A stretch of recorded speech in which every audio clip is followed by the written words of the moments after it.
আজকে গেছি বাজারে গিয়া ফুল আনতে গেছি। গাছে তো সকালবেলা ঘুরে ঘুরে বেড়াইলাম, গাছে বৃষ্টির মধ্যে ফুল আর নাই, সব ঝোলা ঝোলা পড়ে গেছে। বাজারে গেছি, গাঁদা ফুল দিই, মালা যদি পাই ঠাকুর একটুখানি মালা দিম, খুব মনের মধ্যে শখ হয়েছে।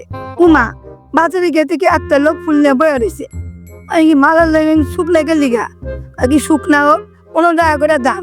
বৃষ্টির মধ্যে ফুল সব নষ্ট হয়ে গেছে না, আর কে লিগা আমি প্রতিদিন মালা নিয়ে আই 10 টাকা কইরা, আর তোমরা দিন 15 টাকা কইরা, ইয়া কি মারা না পয়সা কি কাছে বলে? আমি বললাম তা হইতো না, তো 10 টাকা হইলে দিবা, নাহলে দিও না। ঠিক আছে, না দরকার নেই। তুই তো আগে তুলি করলে না, লিগা এই যে বেড়ার লেগে এই ঝগড়া করছি। এত বড় সাহস, এতগুলো লোক জড়ো হয়ে গেছে, তুমি আগে কইলা 15 টাকা, আমি বললাম 10 টাকা, তুমি করতেছো না, দিমু না, 15 টাকা ছাড়া আর হইতো না।